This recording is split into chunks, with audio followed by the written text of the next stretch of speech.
I'm cleaning up these housings for my 67. Two of these are reverse lights, two of these are marker lights, and the tag light. I'm going to soak this in vinegar, and we're going to see how it turns out.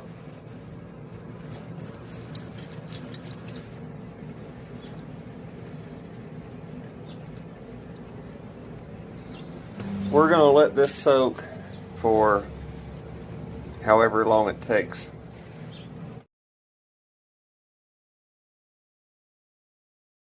It's soaked in vinegar for 5 days.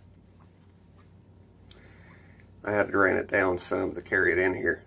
But I'm going to wash it off in hot water, scrub them really good 2 or 3 times, and then I'll show you what they look like. As you can see, there's a little bit of flash resting going on, but those were in very, very bad shape. And now, once I paint them, they'll be good enough to run. See how thin that is? You can see what the vinegar did to the brass.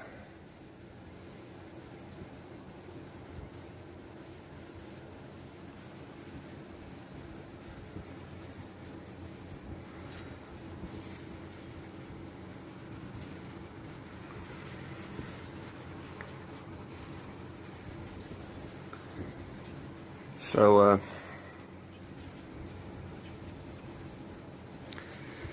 I'm going to leave that fan on them so they can kind of dry, and here in a few minutes I'll paint all those, and we might do something like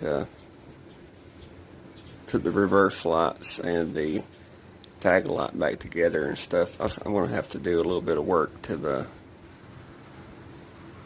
marker lights and all them, but vinegar works, you know. You just you can't really do nothing about it flash resting back. I mean, I could double D40 them, but then I wouldn't be able to paint them. So all I was trying to do was get the bad part, the worst of the rest off, like over in here. If I'd have sandblasted this, there wouldn't be any of that left on that corner. So, like anything that you use to remove rust, you're gonna have it flash. I've sanded this the best I can. Now I could get that off the rest of the way if I wanted to put double D40 on it and Scotch-Brite it. The problem is, if I do that, I can't paint it. So I'm going to put the same ZRC galvanizing compound on this that I put on my A-pillars on the car. I'll show you what this all looks like when I get that painted. Another thing, I wanted to show you how thin this was. It's paper thin in places. If I was to have had it sandblasted, that entire corner would be gone. And yeah, you know, they sell this stuff. I could buy another one. But this one's out of that car. So the tag light in both these are out of that car. So I would like to try to use them.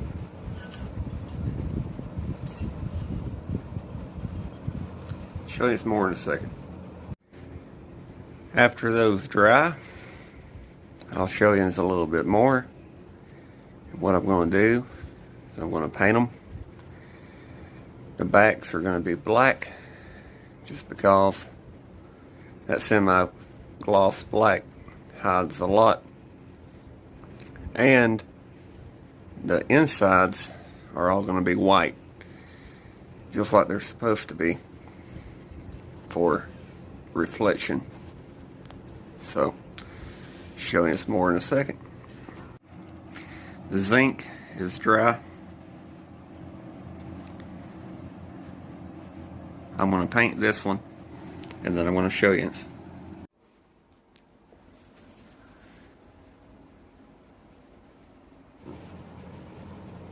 I don't imagine this is going to be a really high interest video anyway. It's just, I guess people that like seeing that car get worked on might enjoy this.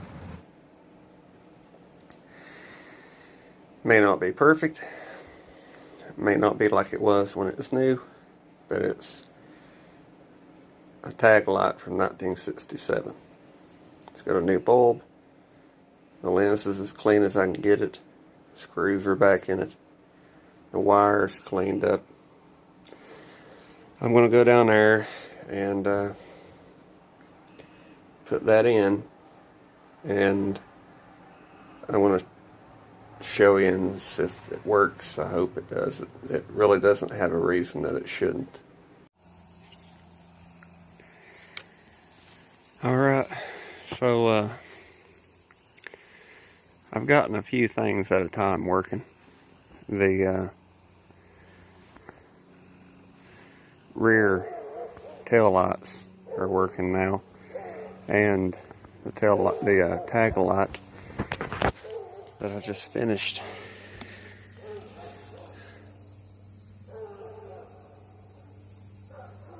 is working.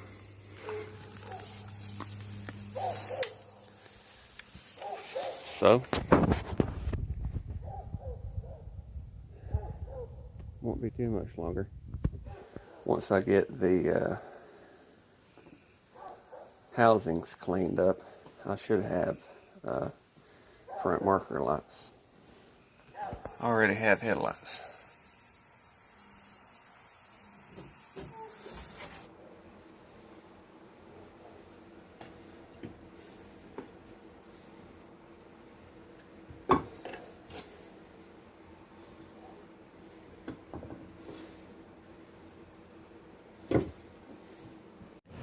I'll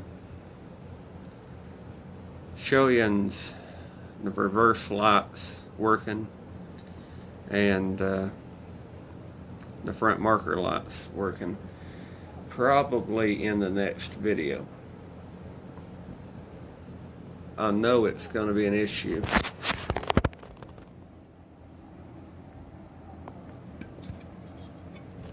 See, the way that these work, there is no ground wire. They ground through the housing. So this little brass piece right here grounds into that piece. Well, when everything's as rusty as that is, there's no guarantee that that still has a connection to this. So when I went to put the tag light in, at first I couldn't get it to work, and finally I reached up in the little housing and grabbed hold of the little ears and just wrenched on them, and then they had a ground. And after I put the bulb back in it, it worked fine. And I even took a screwdriver and wiggled around to see if I could get it to quit working again, and it kept working. And I had already tested, the housing itself had a ground, that didn't. So they may occasionally quit. It's not a big deal if it does. If it quits again, I can run a short piece of wire from one of the screws over to the bulb and wedge the bulb in, and then it'll get a ground. The plan for the front lights,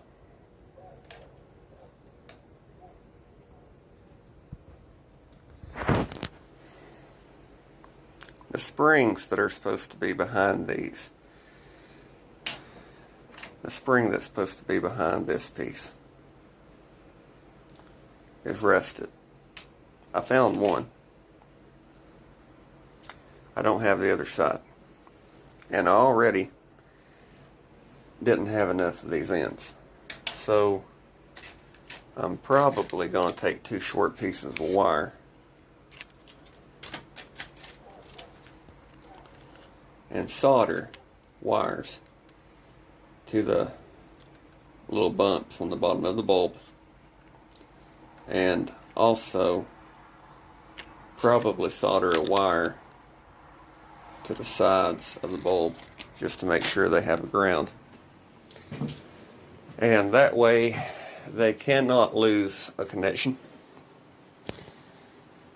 But if the bulb ever blew, I'd have to replace the bulb and resolder the wires.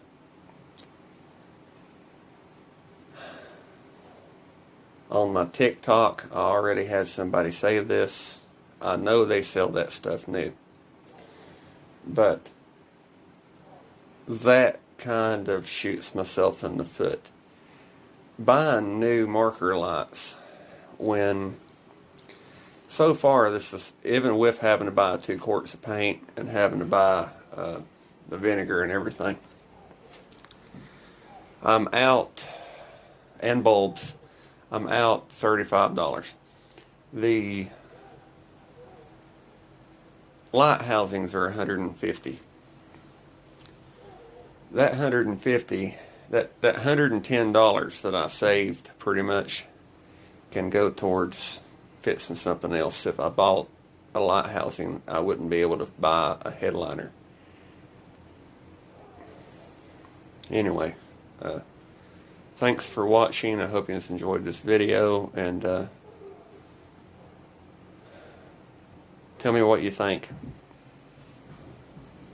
For the 3 or 4 people that make it to the end of the video,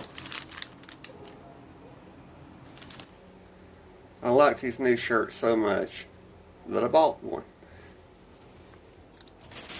It's pretty fitting for me.